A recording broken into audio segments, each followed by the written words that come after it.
नमस्कार साथियों, आज मैं अलग मुद्दे पे बात करूंगा। ये मुद्दा आप YouTube पे सर्च करोगे कहीं नहीं मिलने वाला। मुझे नहीं पता आप इसके बारे में क्या सोचते हैं, लेकिन मैं सिर्फ मेरे विचार बताऊंगा और ये विचार इसलिए बता रहा हूं, इसके बारे में भी बात करूंगा। इन लोगों के कहने से वीजा अप्लाई मत करना। अब आप सोचोगे यार ऐसे कौन से लोग हैं जिसके कहने से हम वीजा नहीं अप्लाई करें। पहली बात तो ये बता दूं कि ये वीडियो मेरा बनाने का मतलब इतना सा है कि सिर्फ आपको मेरा फीडबैक दे सकूं। मेरा कतई ये मतलब नहीं है कि आप अपने दोस्तों पे, रिश्तेदारों पे, भाई बहनों, बाप, फादर, मदर, फादर, दोस्त जो भी हैं उन पे विश्वास मत करो। मेरा ये कतई कहने का आशय ये नहीं है। मैं सिर्फ वो बात बताऊंगा पिछले 10 सालों से जितने भी लोगों से मेरी बात हुई है। आप यकीन करो या न करो, 99% लोगों के साथ ठगी हुई है। अब इसका डिटेल से मैं मेरी तरफ से पूरी कोशिश करूंगा आपको समझाने की कि किस तरीके से आपको अप्लाई नहीं करना चाहिए। अप्लाई करना चाहिए तो आज तक सबने बताया, मैं बताऊं अप्लाई नहीं करना चाहिए वीजा। तो डिटेल से बात कर लेते हैं। फिर भी आपके मन में सवाल है तो कमेंट करना। आपके साथ भी ऐसी घटना हुई है तो आप प्लीज कांटेक्ट करना, या कांटेक्ट नहीं करो तो भैया कमेंट तो जरूर कर देना ताकि मैं आपके कमेंट पढ़ सकूं। तो चलिए शुरुआत कर लेते हैं। देखिए, आपको सिर्फ मैं इमेज के माध्यम से समझाऊंगा। अब आपको लग रहा है यार ये इमेज मैंने डाली है ना, तो ऐसे ही नहीं डाली है भैया, इनको मैंने निकाला भी है, फिर सबको एडिट किया है, मुझे 2 घंटे लग गए। अब इसके बारे में मैं बताऊंगा कि इन लोगों की वजह से आपको वीजा अप्लाई नहीं करना चाहिए, वरना आपको नुकसान होगा। जितने भी लोगों से मेरी बात हुई है, आप कसम से झूठ नहीं बोल रहा हूं, सबके साथ ठगी हुई है। अब शुरुआत कर लेते हैं। देखिए, मेरा ये मेंटली ये कभी भी किसी को डिस्टर्ब करने की मैं कोशिश नहीं करूंगा कि आपको विश्वास नहीं, विश्वास कर सकते हैं भाई साहब, मैं ये नहीं बोल रहा हूं। अपने लोगों पे विश्वास नहीं करोगे तो किस पे करेंगे, किस पे करोगे। लेकिन फिर भी डिटेल से बात कर लेते हैं। आपका दोस्त, शुरुआत बता रहा हूं मैं, मेरे पास जितने लोगों से बात होती है, ऑफर लेटर आ रहा है, वीजा आ रहा है, बंदे का पैसा फंस गया, वीजा नकली दे दिया, ऑफर लेटर नकली दे दिया। अब मैं बोलता हूं, मैं तो देखिए 600 रुपए फीस लेता हूं, तो मैं पूरी जड़ से जाके ऊपर तक आता हूं, फिर भी तो तभी तो बता पाऊंगा ना मामला क्या है। तो बंदा बोलता है सर मेरा दोस्त था, उसने उस एजेंट का नंबर दिया, फिर मैं वहां अप्लाई किया और मैं फंस गया। अब यहां पे सोचो, आप बोलोगे यार दोस्त पे विश्वास नहीं करेंगे तो किस पे करेंगे। आपका दोस्त गलत नहीं है, लेकिन आप ये सोचो, आपने कभी जड़ तक नहीं गए कि यार दोस्त को नंबर कहां से मिले, दोस्त को दोस्त ने दिए, दोस्त को दोस्त ने दिए, या उसने नंबर कहां से उठाए। आप यकीन करना, अगर इस बात पे गौर नहीं करोगे तो आपके साथ चीटिंग होगी। बहुत सारे लोगों के साथ चीटिंग हुई है, फंस गए पैसे। मेरे से जिनकी बात हुई वो बता रहा हूं। दूसरा हम बात कर लेते हैं भाई साहब, आपके जानकार रिश्तेदार है ना, ये जो फोटो है, जो रिश्तेदार बैठे हैं। सर जी मैं बोलता हूं भाई साहब ये फेक है, आपने पैसे कैसे फंस गए, नंबर कहां, कैसे कांटेक्ट किया। तो बोला सर मेरे रिश्तेदार ने नंबर दिए। आई अप्रिशिएट, मैं बता रहा हूं आपको, आपके रिश्तेदार गलत नहीं है, उनका कभी उनका इंटेंस ऐसा नहीं है कि वो आपको फंसाएंगे। लेकिन कहीं ना कहीं आपको जैसे नॉलेज नहीं है, जीरो हो, आपका रिश्तेदार भी उस मामले में जीरो है, पेट में बीमारी है, तो आपको थोड़ी कोई पूछ लेगा भाई साहब कैसे करूं, तो वो क्या बता देगा भाई साहब, वो बता देगा हाँ तू ये लहसुन खा ले रही है, अदरक खा ले, तो आप बीमार होगे ना।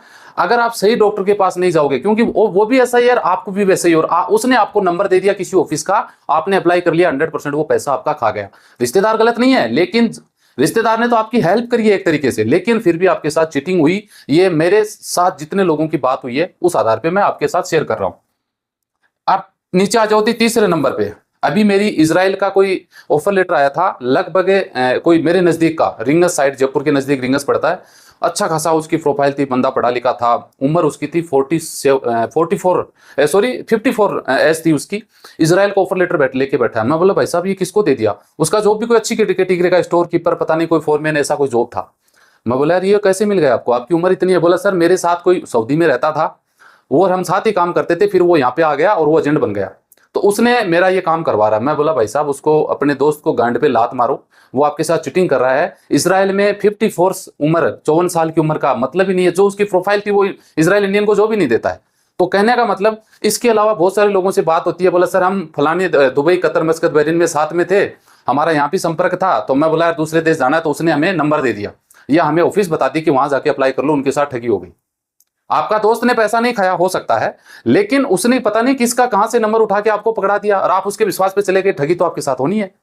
आगे बात कर लें। भाई साहब इंटरव्यू देने के जाते हैं। सर जी हम इंटरव्यू देने के लिए गया था, ऑफिस के बाहर बंदा मिला, ऑफिस के अंदर मिला, ऑफिस की सीढ़ियों में मिला, हम वहां बैठे थे चाय की दुकान पे, वहां मिल गया, उसने हमें नंबर दिया, ऑफिस का पता दिया, उनके साथ ठगी हो गई। तो भाई साहब बचने की जिम्मेदारी, अगले ने तो चलो अपना काम कर दिया, आपकी हेल्प कर दी, लेकिन अब उसको नहीं पता वो अगला बंदा आपके साथ क्या करेगा। तो ध्यान रखिए। आगे अगर बात करें, ट्रेन बड़े मेरे पास, मैं बोला भाई वीजा तेरा ऐसे ऐसे, तूने 50-60 हजार रुपए दे दिए, वीजा फर्जी है, ऑफिस बंद करके भाग गया, फोन नहीं उठा रहा। मैं बोला ये ऑफिस का पता कैसे चला तुम्हें।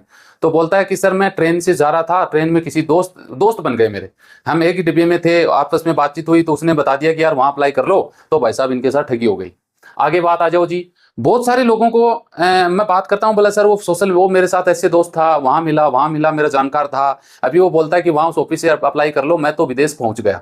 तो ये जालसाज होता है। यहाँ पे आप गौर करोगे, कोई ये बोलता है कि मैं तो कनाडा, सिंगापुर, ऑस्ट्रेलिया, न्यूजीलैंड, फलाना ढिमका में पहुंच गया, तुम भी उस ऑफिस से अप्लाई कर लो, राजाओ।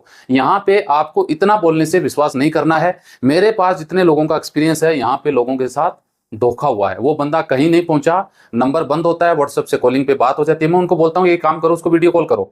फिर दोबारा बंदों की बात होती है तो वो बोलता है वीडियो कॉल तो यार मैं बात नहीं कर सकता। पता नहीं उस ऑफिस के साथ उसका क्या लफड़ा है, वो खुद एजेंट है क्या, लोगों को ऐसे बुला बुला के भेज रहा होगा, है ना। जो ऐसे चीटिंग का काम करते हैं ना भाई साहब, ये खुद जानबूझ के आप लोगों के सामने आते हैं, आपको कहीं ना कहीं मिल जाते हैं, फिर इस तरीके से कांड कर देते हैं। मेरा जानकार है, पैसा दे दो। कई बार क्या होता है, आप किसी एजेंट को पेमेंट करना है, उसी ने बता दिया, है ना, ऑफिस है, आपने पैसे दे दिए, आपका जानकार है, बोलता है कि ठीक है मेरा जानकार है, पैसा दे दो। हाँ, ये बात सही है, आपका दोस्त है, आपका कोई भी जानकार है, वो उसका जानकार है, इसलिए आपको उसने बोल दिया कि एजेंट को पैसा दे दो।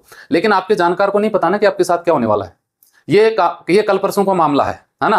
बोला सर मैंने तो उनकी हेल्प की थी, अब वो मैं फंस गया, वो बोलता है हम तो पैसा आपसे लेंगे। तो इन चीजों से भाई साहब बच लो आप, है ना। एक आपने देखा होगा, सोशल मीडिया फ्रेंड आजकल बहुत बन जाते हैं। मेरे पास, मैं पूछता हूँ यार ये ऑफर लेटर तो चलो तुझे मिल गया, किसके थ्रू, कहां से मिला? बोला सर वो सोशल मीडिया, फेसबुक पे फ्रेंड बन गया, काफी टाइम हमारी बात हुई, इंस्टाग्राम पे बन गया, है ना। आजकल तो सोशल मीडिया फ्रेंड ज्यादा होते हैं, रियल तो कम होते हैं। यहाँ पे चीटिंग होने के 100% चांस होते हैं। जितने भी लोगों के साथ चीटिंग हुई है, सोशल मीडिया में भी उनका हाथ रहा है ना।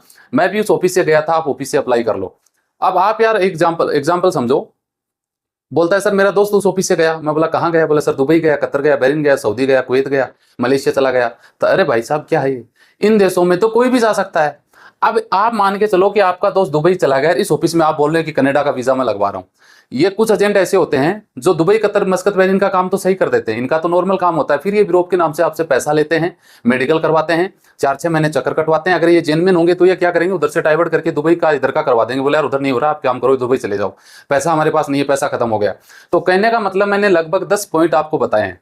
आपका दोस्त है, आपका रिश्तेदार है, आपका जानकार है, कोई भी है, अच्छी बात है, वो सब ईमानदार हैं। लेकिन उन्होंने आगे कांटेक्ट कहां से किया, वो तो चोर हो सकते हैं ना।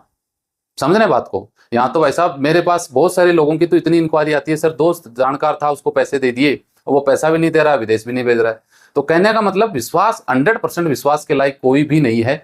आप क्या सोचते हैं कमेंट करके बताना। एडवाइस के लिए आप मुझे कॉल कर सकते हैं। धन्यवाद। मिलते हैं नेक्स्ट वीडियो में अच्छी जानकारी के लिए।